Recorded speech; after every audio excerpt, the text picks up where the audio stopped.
на запитання говорить просто з Вашингтонщиною, вони кажуть, ну уявіть собі спілкування, ваш посол каже, нам потрібно це і це. А наші кажуть, а ви могли б пояснити, як вам вдалося, наприклад, вибити російську техніку з такого напрямку?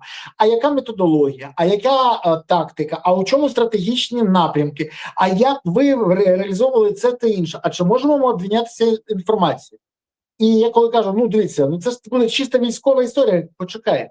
Ми бачимо ефективного посла в Британії саме в такому форматі, який на своєму авторитеті, знанні і досвіді вибудував відносини між Британією і Україною, яких раніше ніколи не було. Більше того, вони кажуть, що нас цікавить, щоб ця людина була не стільки політиком, скільки фахівцем. Я кажу, в якому сенсі? Щоб вона дійсно розбиралася в питаннях війни. Бо сьогодні питання війни для всього світу номер один. Україна поки цього не запропонувала. Тому і от така проблема. Тому Юля залишається поки в Києві, але злізники з Банковою кажуть, що може так зіроньки статися, що наче й Офіс президента очолить, бо Єрмакова дуже зручна. І так, мало того, і Буданова ж десь треба ще більше на периферію загнати. В РНБО. Ну, взагалі шикарно. Я ж кажу, щоб не відсвічував. А Мішу Михайла Федорова... Ми зараз з тобою поговоримо. Почекай. Ні, так, скажи от сразу, а Михайла Федорова може завтра повістка догнати? Ти знаєш, це була б настільки дрібна помста, ну я навіть не вірю в це. Але це в стилі Зеленського, Ну це так дрібно. Хоча якщо Вероніка Феншуй Офіс порадить, вони це зроблять. З приводу Миш, скажи мені, будь ласка, як ти думаєш, яка головна причина, чого його зняли? Ну дивись, він же був покірний волі Зеленського. Зеленський сказав, що не зніме Сирського. Той сказав, я буду з ним співпрацювати.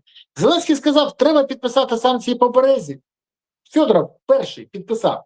Зеленський каже, так, треба, щоб ти ці компанії, наприклад, Fairpoint, не ображав в фінансуванні. Не ображав. І ніколи не запитував у Вови, хто такий Вова, для якого будують дім в династії? Ну, давай відверто. Це обов'язкова умова в команді. Це комфортно вже працювати з ним, комфортно. Але чомусь його звільняють. Більше того, я читаю, давай так, попри всі заяви Зеленського, Сирського, Федорова, але я читаю, що пишуть західні ЗМІ. А вони пишуть такі версії. Британські ЗМІ. Він зробив помилку, ставши надто популярним. В Україні популярним може бути тільки один герой. Лемон пише, що рішення Зеленського відправити у відставку надзвичайно популярного міністра, знову популярного, ти бачиш така, чию роботу видання називає гарною, викликало обурення серед українських політиків і суспільства. Президент знов зіткнувся з хвилею критики в соцмережах, як і рік тому, коли намагався атакувати НАБУ і САП. Французи нічого не забувають. Браво! Та Financial Times пише, що однією з можливих причин відставки могли стати позиція Федорова щодо оборонних закупівель та корупції в ній. Вибач, але тоді Зеленському це не сподобалось. Це шпілька в бік Зеленського, його звинувачують, що він дахує корупцію і через це його звільняють.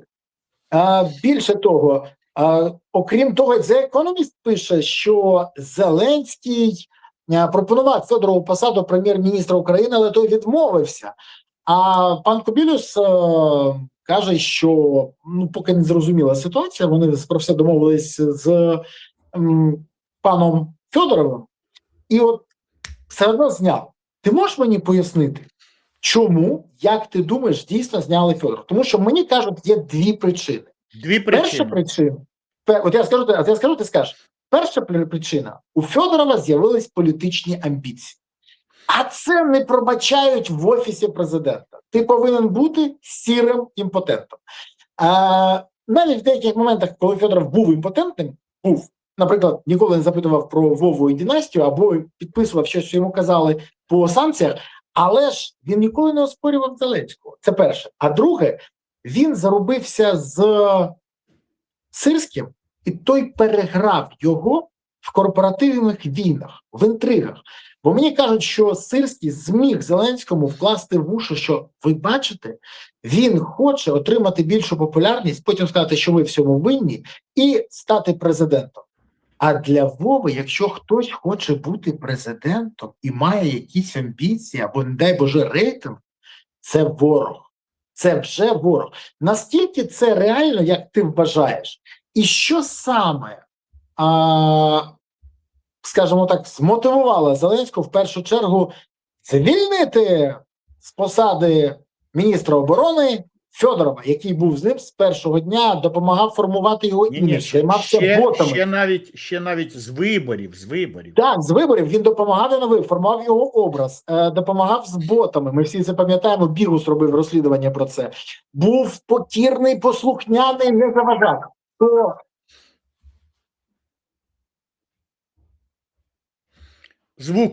Звук пропав. Що саме? Зараз окей? Все нормально?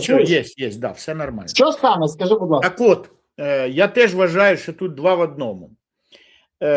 Перша причина, що дійсно у Зеленського з'явилася думка, що у Федорова є політичні амбіції. Ми ж не знаємо, насправді, є вони чи нема. От якщо у Буданова вони точно є, тому що мені передавали розмову, що коли він що не в присутності Зеленського, коли казали там, типу, що там Кирил, що давай там впрягайся в команду, там які не можуть бути у тебе президентських амбіцій. Зеленський там, типу, він же ж вони ж всі ж розуміють ступінь інтелектуальних здібностей Зеленського. Вони кажуть, якщо він може бути президентом, то я точно можу. Ну я ж умніє, да. От Федоров дійсно не відсвічував. Це в команді Зеленського обов'язкова умова. Навпаки, хочеш зробити кар'єру, не те, що не відсвічує, а стань тінню, як намагався бути Єрмак, да, який весь час сказав, я друга людина, я ніде нічого. Але будь-який менталіст вам скаже, що амбіції, вони як вагітність, вони можуть народжуватись, і як вагітність проходить там з якогось там умовно з першого поділу там яйцеклітини до якийсь процес. Да? Так і тут, да, ну, Федоров, мабуть, же співпрацюючи з іншими в команді, бачачи інтелектуальний рівень Зеленського, ну, всієї зеленої команди, абсолютно ж точно для себе розумів, що він же ж трошечки інтелектуально грамотніший. Да? Плюс так об'єктивно стається, що навколо якогось, ну от він став спочатку міністром цифрових технологій, потім міністром оборони, і біля нього формується якийсь пул, який уже його прокачує як лідера. Да? От ті ж самі Флеш і Стерненко, вони ж прийшли до нього і тепер з ним уходять. До речі, от маленьке, чи не задумувалися, чому Потураєв вдруг сказав там, типа, все, я ухожу. Насправді ж, щоб ми розуміли, що це було. Це він просто сказав там, типа, що Міша, забери мене з собою, правильно? Це сигнал Міші, щоб він його взяв. Ну, так Потураєв розуміє, що зараз він може піти, але він не піде з політики, тому що потім у Федорова буде свій проєкт, і він уже в цьому проєкті. Ну, тут це політичні натяки. Але якщо говорити про Федорова, то його внутрішня команда, да, він частиною команди, це як матрьошка. Він в матрьошки Зеленського, зеленої команди, але всередині нього там теж є матрьошка, його команда, яка каже, ну ти можеш, ти молодець. От, де, знову ж, він побачив прихильність медіа, і він формував цю прихильність. На нього ніхто не нападали, так, щоб особливо. Знову ж, будь ласка, про напади ми з тобою поговоримо, тому що він звинуватив цього Гетманцева і Труху. І Труху, да. Це було цікаво. Хоча я щось думав, що Труха – це Арахамія, ну, не знаю. Дивись, я тобі хочу сказати, тут у нас все дуже складно, але я можу сказати одне, що дійсно по ньому було багато цікавих історій, і найцікавіше було, що я бачив системно, як Гетманцев найвідоміший общупувач гусей в Україні, Да-да-да. системно атакував Федора. Це правда. Це було, Да, і да, бачите, це постійно. да, Я було ще дивувався, видно. чому вони в одній команді. Ні, я розумію, для мене обоє рібоє, ти розумієш. Але всередині команди повинен бути якийсь моноліт. Ні, рвали один одного. Жодної такої команди нема. Всі під царем, ну Боярська дума должна друг друга за бороди дергати. Я би сказав, що в історії знаю тільки одну монолітну команду, це була партія регіонів, яка всередині, якщо й чубилася, то вони на зовнішній простір це не виносили. От. А так Візантійщина, вона схожа кругом однакова. Інтриги і підстави. От, так, але повернемося до Федорова. Да? Тобто внутрішні амбіції, тобто у нього накручували, у нього це розкручували впевненість в собі. Плюс він прийшов в Міністерство оборони, і так вийшло, що для суспільства створений був міф. Частково Федоровим, частково на певному етапі Офісом президента і самою клікою Зеленського. І частково так об'єктивно сталося, що, ну, безперечно, здобуток Федорова, що він домовився з Ілоном Маском про Старлінки, і у Росії там почало завалюватись. І тут же ж Мадяр почав там, типа, крушити ближні, дальні, ну, середні, оперативні, скажімо так, тили Росії. Ми побачили. Знову ж, це виставляється як перемога. Той же Сирський розказує, що там це перехоплення стратегічної ініціативи. Це зовсім не так, тому що стратегічна ініціатива по землі міряється, а не в повітрі. Да?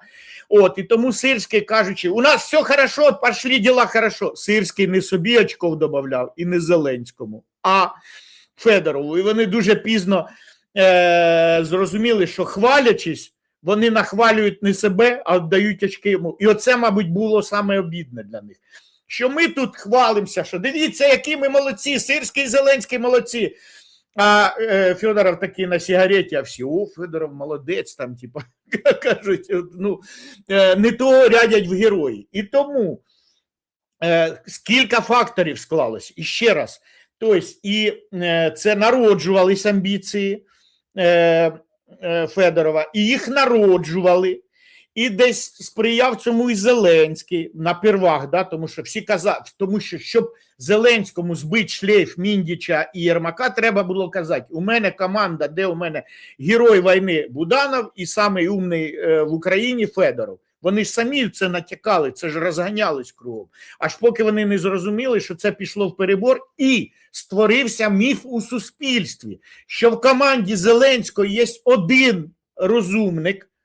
Ну, до цього був ще Дмитро Разумков, але той розпрощався давно. А всі остальні або хами, як Стефанчук, підлабузники, опять же, тут, або там, типа, непонятні люди, як Арахамія, там, або там ще щось. Тобто, ну, або ті, хто розбіглися, всякі Шефіри, Єрмаки, Шміндічі, Міндічі, тобто немає. Де 5-6 ефективних менеджерів? І для всіх залишився в команді Зеленського, типа, один. І ви можете, ну, посміятися, постібатися з цього, що там, типа, що, ой, який же ж це тут ефективний менеджер. Але я, як політтехнолог, мушу констатувати, що сформувалася у суспільстві така думка, що в зеленій команді є тільки один розумник – це Федоров. Всі остальні або крадуни, або неефективні, або відверто тупі, ну на Колю Тищенка гляньте там, чи на Мар'янку там, чи ще, ну і все. І вони вигідно відтіняють того ж самого Федорова. Вигідно відтіняють.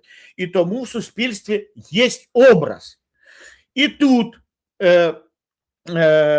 це перше. А друга причина, да, ми ж здогадуємося, що Федоров, можливо, він хотів завести якісь близькі до нього фірми на ринок, але він зробив те, що ну, тимчасово, скажімо, вигідно Україні. Коли він говорить, що давайте зробимо конкуренцію, не можна все віддавати тільки Фаєрпойнту, не можна віддавати все, наприклад, там тільки робимо міни, тому що міни пов'язані там ще з одним Шміндічем, да, і він буде кліпати міни. Міни нам не потрібні. Чому? Тому що 120-мм міномет, він в кілзоні, ну, він неефективний. Приїдуть, розчет переб'ють дронами, та й все там. Тобто міни не потрібні на даному етапі війни. Але хтось же ж розуміє, що це ж його бабки, що дайте мені мільярд на міни, то що 100 мільйонів із них це буде мій, а то й 150 железний откат, і там, тобто, шміндічі якісь сидять там, і там, типа, стоп, Федоров не прав. І тоді вони теж прибігають до Зеленського і докручують, що кажуть, ой, він формує свій політичний образ, тобто до того, що воно дійсно є, і ще й накручується конкурентами. Хоча вони конкуренти, вони говорять про його образ Зеленському, то що для Зеленського це важливо, а мають на увазі, що Федорова треба списати, тому що тільки Шміндіч мусить, тільки його фірма мусить бути на ринку оборонки. Всі решту пускати не можна. А сталося так, що там з прекрасних побуждень чи з власної вигоди, але Федоров зробив для дронщиків те, що мені от розказують дронщики, що є тепер можливість вибору, що ми вибираємо дрон А чи дрон Б. І дійсно той, який підходить краще там ціна-якість, ну а от ми вибираємо той. І тому, принаймні для тої частини ЗСУ, яка є дрончиками, тобто Федоров став якби союзником, ну принаймні на якомусь етапі, там типа, о, якщо раніше вибору не було, на тобі Боже, що мені не гоже, а зараз Федоров прийшов і з'явився вибір. Так, окей, хорошо. І тому виходить 2 в 1. Перше, Володимир Олександрович і його оточення вважають, що Федоров конкурент політичний Зеленському, що він відбивається від команди і не хоче тащити на собі, як бурлаки на Волгі, баржу з ім'ям там Зеленський 2.0. От, він не хоче, він не в команді, Володимир Олександрович, треба його, блін, там збити. Хоча, з іншого боку, для багатьох це збити його треба того, щоб на ринку знову залишились монополії. Нам це не вигідно. Ну, нам, як державі Україна. Тому що де буде якість? Там, де буде конкуренція між дронами. Якщо мої друзі-дронщики можуть вибрати варіант А, Б і В. От який вам краще? А оцей краще. Ну окей, забирайте цей. Так, а ці ж монополісти раніше були. Ну і фіолетово, значить вони без заробітку залишаться. Тобто тут 2 в 1 железно. Але Зеленський же ж сам собі яму викопав. Вони ж думають, вони ж знову ж без стратегічного мислення. Тобто Зеленський сам собі зробив ще одного політичного конкурента, який його електоральні рейтинги обкусає. От в чому ситуація. І обкусає, до речі, і в нього, і у Буданова. В нього і в Буданова. Усіка, то які взагалі перспективи для Зеленського?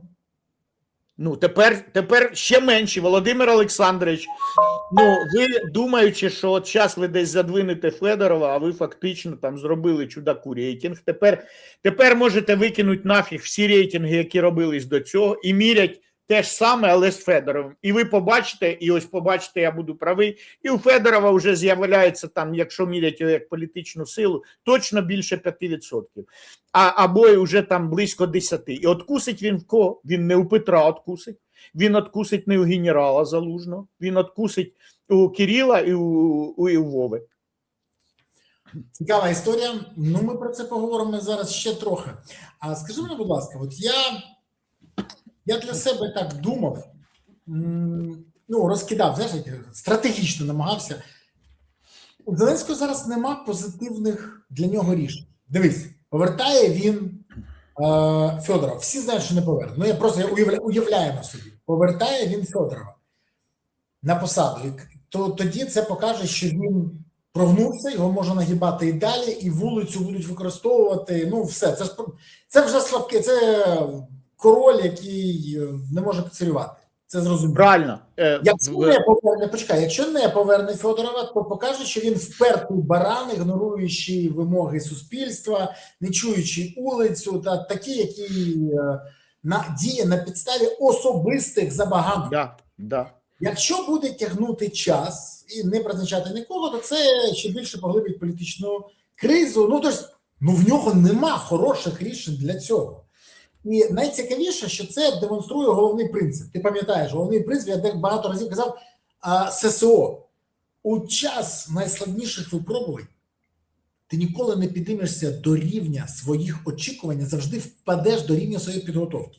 Людина, яка пройшла підготовку клубу веселих і кмітливих у Маслякова в Москві і на каналі 1+1 у Коломойського, а ще на каналі Інтер, ну вона ж просто зараз спустилася до рівня своєї підготовки. І ми це розуміємо. Який шлях для нього взагалі далі є? Бо я особисто вважаю, що ці протести будуть типу наростаючі. І ми можемо їх побачити пікову функцію в суботу-неділю. Я бачу, що деякі люди навіть підключилися для, скажімо так, із особистих інтересів. Ну, наприклад, от мені кажуть, знову, неперевірена інформація, що Фіала дуже боїться, що на нього теж накладуть санкції. І тому таким чином намагається відбитися. Бо в нього і бізнес в Україні, і Українська Правда, і НВ, і все інше. Бо є і ще інше. І готові підтримувати Федорова як можливий варіант зараз послабити Зеленського. І я кажу, як є. І ми це розуміємо, що це, до речі, реально. Окреме питання, що тут ще можуть грати зовнішні фактори. Бо мені кажуть, що багато рішень в офісі ухвалюються на підставі порад Вероніки Феншуй-Офіс. Це не жарт. Ну це не жарт. Наприклад, дату по мені і те, що це треба робити, узгоджувала вона. І коли я про це дізнався, я сказав тільки одне: це хворі люди, які роблять на підставі рекомендацій шарлатанів, а можливо російської агентури, висновки. Зараз теж може бути. Це ж запускає все тотальний хаос. Ну давай відверто. Скажи мені, будь ласка, які рішення зараз для Зеленського технологічні будуть, скоріш за все, реалізовані? Не кажи, що краще, а от просто що ти бачиш як технолог.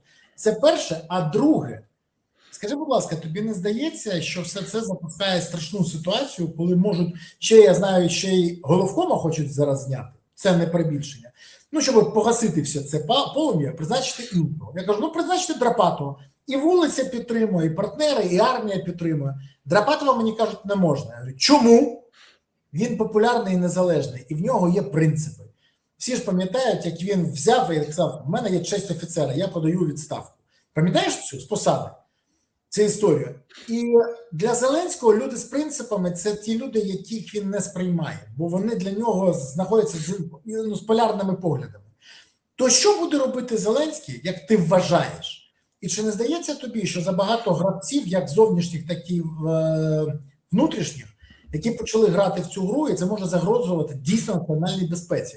Бо поки всі граються в політиканство, Росія нікуди не зникла, Путін не залишає ідей знищити Україну, а дебіли на Банковій своїм невіглаством йому підіграють.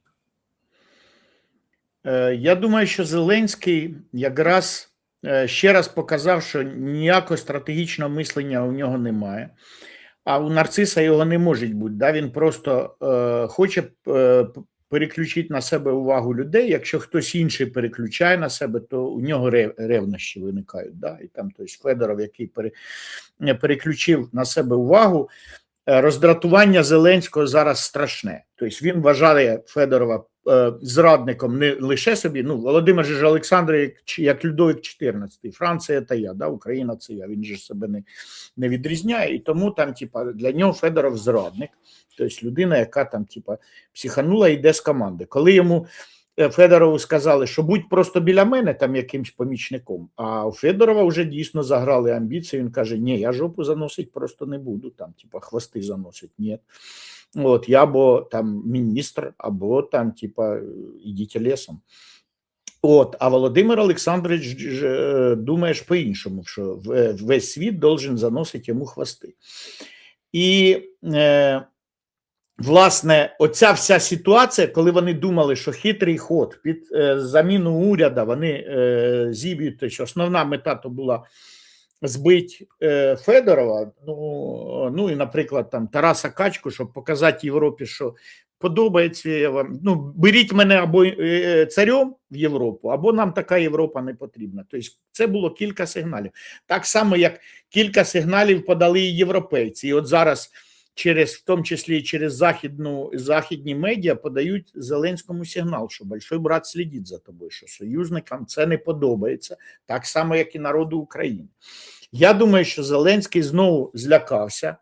Не знаю, що там Вероніка Фіншуй каже, ну мені кажеться, що липень не їхній місяць.